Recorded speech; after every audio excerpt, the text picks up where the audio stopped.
মুক্তিযুদ্ধকে যারা স্বীকার করেন না তারা বাংলাদেশের উপদেষ্টা হইেন না, তারা অন্য দেশের উপদেষ্টা।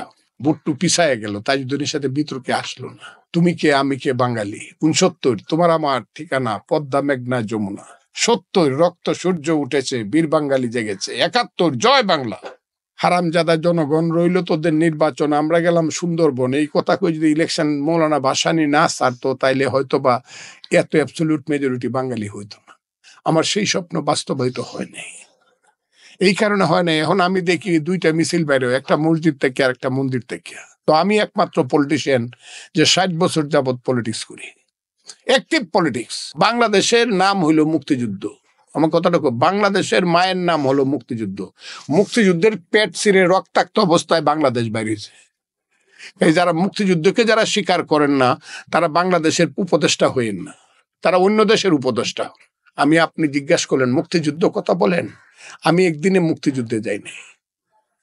আমি মুক্তিযুদ্ধ হয়েছে 1969 সনের 14 নভেম্বর সিরাজুল আলম খানের হাতে ইকবাল হলের বড় পুকুরের পারে বৈশা, পোস্তার পারে বৈশা, সুবে সাদেকের সময় এই আঙ্গুলের রক্ত দিয়া আমি শপথ করে মুক্তিযুদ্ধ হয়েছে। 69 সনে যে মুক্তিযুদ্ধ হয়েছে কেউ সে কোনো কিছুর জন্য অপেক্ষা করে না। তখন ওই 8000 BLF এর সৈনিক ছিল।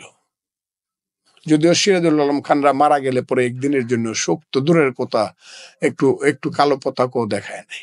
যা হোক, সেটা ভিন্ন কথা। সেই মুক্তিযুদ্ধে আমি গেছি। কখন গেছি? আমি 64 সনে SSC পাস করছি।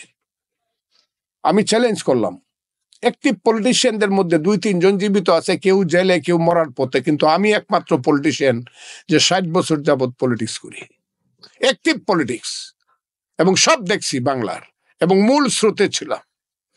সেই ফজলুর রহমান, আমি আজকে খুব ক্লিয়ারলি বলছি, 66 সনে বঙ্গবন্ধু যখন 6 দফা দিল, আইয়ুব খান যখন অস্ত্রের ভাষায় কথা বলল, ভুট্টু যখন চ্যালেঞ্জ করলো, তাজউদ্দিন যখন ভুট্টুকে পাল্টা চ্যালেঞ্জ করলো, তাজউদ্দিন আহমদ ঠিক আছে আসো বিতর্ক করি, তখন আইয়ুব খানকে গিয়ে ভুট্টু বলল, বিতর্ক তো শেখ মুজিবুর রহমানের সাথে করতে কোনো অসুবিধা নাই, কিন্তু তার পাশে যে ব্যাগ লয়ে একটা লোক বসা থাকে তার নাম তাজউদ্দিন, তার রাইকা বিতর্ক করা বড় কঠিন।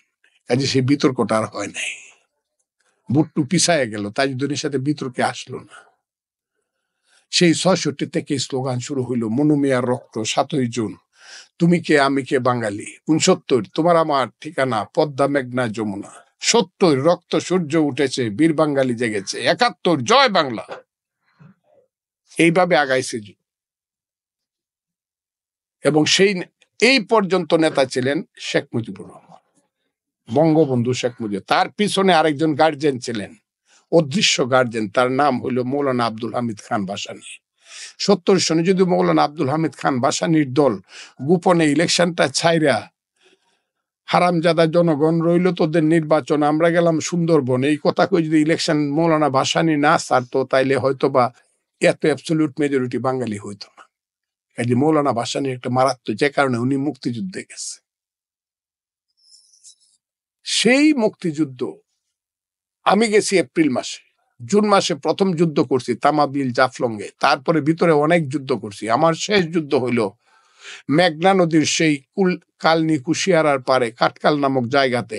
আমরা 3 জন মিলে, আমি, নিহারেন্দু দেবনাথ এবং আবু তাহের ঠাকুর, আমরা 3 জনে মিলে, এবং আরো অনেক আছে, কাকালচেওর তখন চেয়ারম্যান ছিল নুরুল হক ভুইয়া, তার ভাই মেজবা ভুইয়া, রইসুদ্দিন কাটকালের, ইউসুফ, আমরা শত শত লোককে লাইং ডাউন করায় শুধু 3 জন, 2 জনে LMG দিয়ে ফায়ার করে আমরা 169 জন আর্মি মারছিলাম। আমি যেদিন ভিতরে ঢুকি, যেদিন আমাকে কোরআন শরীফের উপরে হাত রেখে কেরাপাড়া, তোরা কেরাপাড়া মেঘালয়ের, এগুলো নাম ওই অনেকে জানে না, তা শুনছে না, কেরাপাড়াতে আব্দুর রাজ্জাকের হাতের কোরআন শরীফের হাত রেখে যখন আমি বলছিলাম যে আমি যুদ্ধে যাচ্ছি, কোনো কারণেই আমি বাংলাদেশের মুক্তিযুদ্ধের সঙ্গে বিশ্বাসঘাতকতা করব না, সেই নভেম্বর মাসের 8 তারিখেই এর আগে তো আমি যুদ্ধ করছি, পরে আবার হাইয়েস্ট ট্রেনিং এ গেছিলাম আমি দেরাদুনে। সেইখান থেকে আইসা যখন আবার 103 জন মুক্তিযোদ্ধাকে নিয়ে ভিতরে ঢুকে, তখন কোরআন শরীফের শপথ যখন করি, কানে কানে আব্দুর রাজ্জাক এবং মেজর দামি ছিল আমাদের ইন্ডিয়ান পার্টের লিডার মুজিব বাহিনীর, কানে কানে বইলা দিছিল, within December the Bengal will be liberated, Bangladesh will be liberated. আমি তখন থেকে জানি, আমার মাথার মধ্যে আছে। কাজে আপনি যে প্রশ্নটা করছেন এটা আমি নভেম্বর থেকে জানি বাংলাদেশ ডিসেম্বর মাসের মধ্যে স্বাধীন হবে। কারণ সেই কথাটা আমাকে আব্দুর রাজ্জাক আমার কমান্ডার এবং লেফটেন্যান্ট কর্নেল দামি, মেজর দামি কইছি, তার তখন প্রমোশন হয়েছে, লেফটেন্যান্ট কর্নেল দামি আদুগিরি ডাক বাংলাতে বৈশা আমাকে বলে দিল, আমাকে একা নিয়ে গেল আদুগিরি। এখন ইন্ডিয়াতে যান গারো পাহাড় অঞ্চলে দেখবেন আদুগিরি বিখ্যাত যায়, সেইখানে আমাকে 3 দিন তারা দুইজনে মিলে আমাকে জ্ঞান দিল। অস্ত্রের জ্ঞান না, অস্ত্রের জ্ঞান তো আমি আগে, আমার মানসিক জ্ঞানটা, রাজনৈতিক জ্ঞানটা তারা 3 জনে মিলে ফাইনাল দিল। যে স্বপ্ন নিয়ে যুদ্ধ করলাম সেই স্বপ্ন বাস্তবায়নের বাধা কোথায় বা বাস্তবায়ন কি হয়েছে? আমি যে স্বপ্ন নিয়ে যুদ্ধ করছি, আমি আসলে রেডিক্যাল পলিটিক্স করছি ছাত্র জীবনে, রেডিক্যাল পলিটিক্স। হ্যাঁ, আমি পলিটিক্স করছি ফির দুনিয়া। পলিটিক্স মানে হলো ধর্ম নিরপেক্ষতা, পলিটিক্স মানে হলো গণতন্ত্র, পলিটিক্স মানে হলো সমাজতন্ত্র, পলিটিক্স মানে হলো জাতীয়তাবাদ, পলিটিক্স মানে হইলো অসাম্প্রদায়িকতা। হিন্দু নয় ওরা মুসলিম, জিজ্ঞাসা কোনো জন, কান্ডারি বলো ডুবিছে মানব। আমি সেই পলিটিক্স, মানব সন্তান আমার, আমি সেই পলিটিক্স করছি। আমার সেই স্বপ্ন বাস্তবায়িত হয় নাই, এই কারণে হয় নাই। এখন আমি দেখি 2টা মিছিল বাইরে, একটা মসজিদ থেকে আর একটা মন্দির থেকে। রাজপথের কোনো মিছিল নাই, কলেজ বিশ্ববিদ্যালয়ে কোনো মিছিল নাই, খেতের আইলে কোনো মিছিল নাই, কলকারখানায় কোনো মিছিল নাই। মিছিল বাইরে মসজিদ থেকে আর মন্দির থেকে।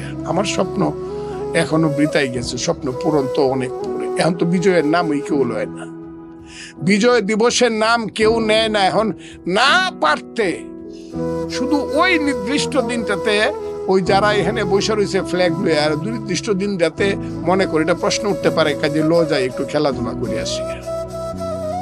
কাজে বিজয় অনেক দূরে চলে গেছে। বিজয়ের মা মারা গেছে বলবো, এখনো বলবো না। তো আমি যে লাইনে কথা বললাম, এই লাইন যেদিন আসবে, জ্ঞানী গুণী মানুষ, শিক্ষিত মানুষ, আধুনিক শিক্ষিত মানুষ, শিক্ষায় দীক্ষায় জ্ঞানে গুণে ত্যাগে তিতিক্ষায় বাঙালি সন্তানেরা বিজ্ঞানে উৎকর্ষ সাধন করে সারা পৃথিবীর সাথে যেদিন কন্টেস্ট করতে পারবে, সেই দিন আমার মুক্তিযুদ্ধের স্বপ্ন বাস্তবিত হবে, মধ্যযুগীয় রাজনীতি দিয়া না।